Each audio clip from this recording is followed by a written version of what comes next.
Hey everyone, welcome to Akriti's 2-minute playbooks. This time I'm going to talk about software project delays. I want to talk about why many software projects get delayed, and I want to talk about how we can control those software delays. Bit of a story, how I got into this. A few weeks ago I was having dinner with a friend who's from the UK and currently lives in India, and she's lived in many different countries and done several other projects, and she told me that according to her experience 90% of the software projects get delayed across different countries, across different industries, and across different work cultures. So I was curious as to what she was saying, but as a software professional I know that there is some truth to that. That a lot of software projects get delayed, and it's something that we have accepted as commonplace. Of course, there are a lot of different types of delays. There are minor delays, like there could be a delay of just 5% of the actual duration of the project. So let's say the project is taking 42 days, was planned to take 40 days, but then a 5% delay creates a 2 days delay, and then it gets done in 42 days, which is perfectly fine in most scenarios. But then there could also be major delays, and major delays sometimes go up to 50%, 100%, and even 200%. The project may take 3 times longer than what was originally planned, and that has a huge impact on a lot of other things. I don't want to talk about what is the cost of these software delays, because everybody understands this. In her particular case, a lot of people lost their jobs, people could not get some jobs that they're supposed to do, but that's a topic for another video. So one of the most common misconceptions for most people when they are looking at a delayed software project is to go back and relook at the engineering talent that they have. So our most fundamental or your natural reaction is whenever a project is getting delayed, we start going and talking to engineers saying this was supposed to be getting done in 5 days, why is it not done in 5 days? And we question the engineering software talent typically we have in that project. That is almost always a wrong idea and never going to solve your problem, because whenever there is a software project delay, it's not because of a lack of engineering talent, but it is because of lack of planning skills and planning talent and planning experience. So you can almost always attribute every software delay, or at least majority of the software delays that I have seen, to a lack of planning rather than a lack of talent. The number one reason why people get planning wrong is also, again, contributes to 80% of the delays. And the number one reason why people get planning wrong is they are unable to estimate the size of the work they are supposed to do.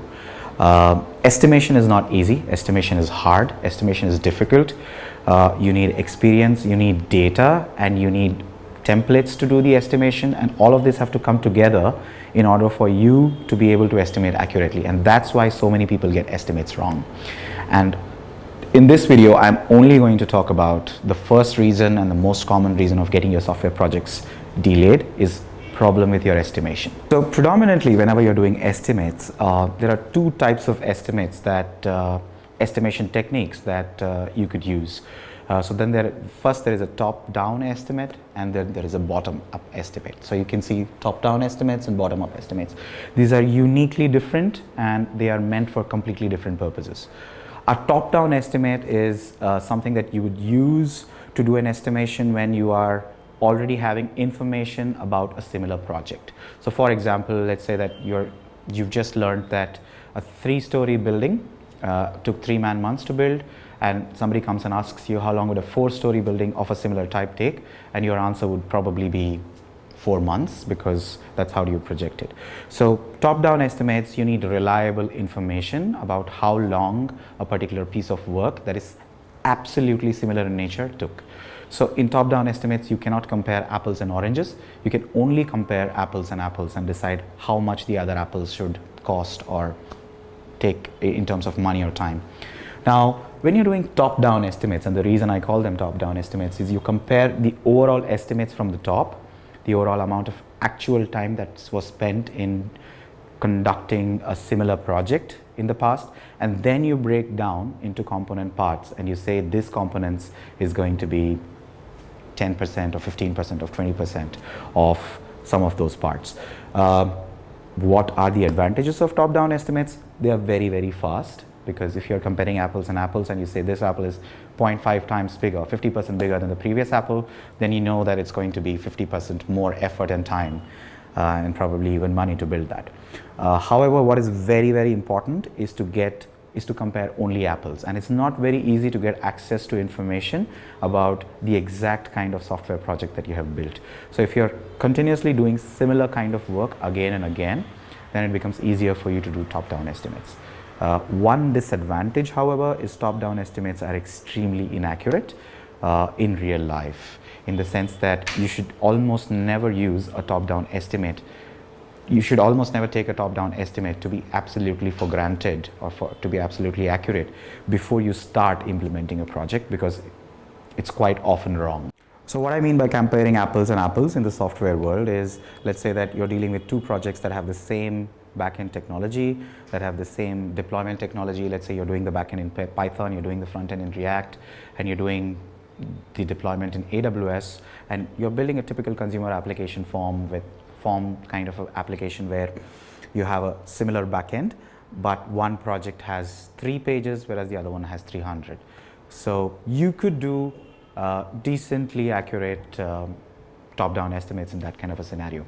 Top-down estimates are very useful when you're trying to get an order of magnitude estimate of a particular project. So for example, you want to know whether building this project will cost you $100, $1,000, $1 million, or $1 billion. So when you're trying to do order of magnitude estimates to make go no-go decisions about your software project, then a top-down estimate is actually pretty convenient, because you can get to that data fast and with certain margin of error, which is pretty big in this case, for example 50 to 100%.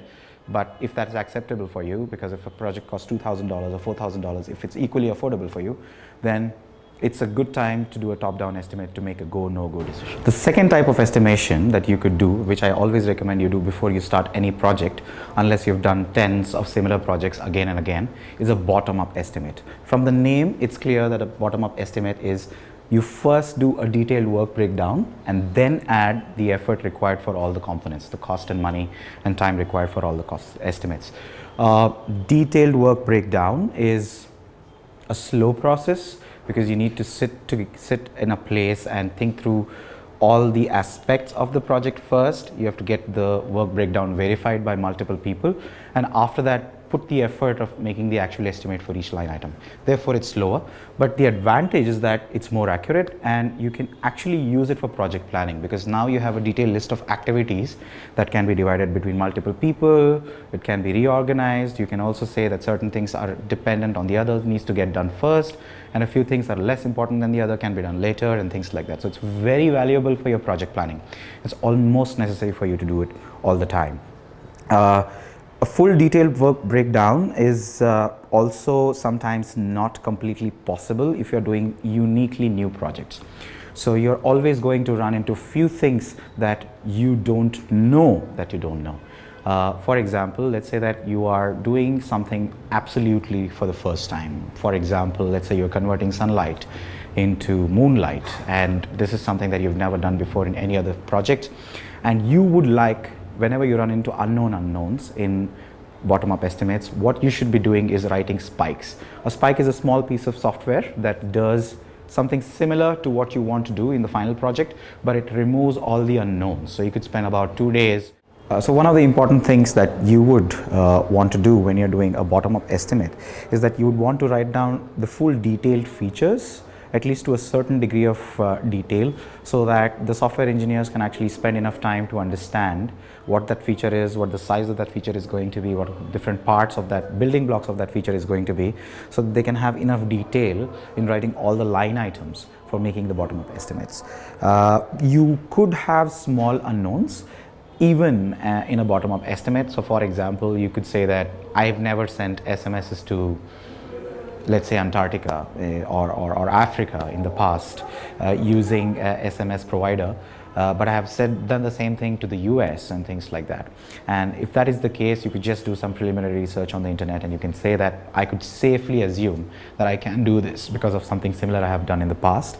So you could have known unknowns in your bottom-up estimate, but as much as possible you have to resolve all the unknown unknowns in your bottom-up estimates. So I would always recommend you to do a bottom-up estimate because you get a detailed work breakdown and you can use it for execution and planning before you start a project. We as an organization collect all our actual effort, data information from the past 5 years. So we have accurate information about how much a piece of software took to build for more than 10,000 hours of work. And we have labeled it across different technologies and things like that. So we use that and mine that information to find out how much a piece of project would take in the future. We also have a lot of templates that we use for different types of applications. So for example, if you're building a web application, a consumer facing web application, what are the different parts or the templates of that application for estimation? And what would be the template for building a mobile app that is out in the open and doing, let's say, service operations and things like that. So as an organization, we have access to detailed actual effort logs across different types of projects, and we have also templates for estimating different types of projects, and that is what we use to help our clients to make accurate estimates, and also accurate top-down estimates and accurate bottom-up estimates.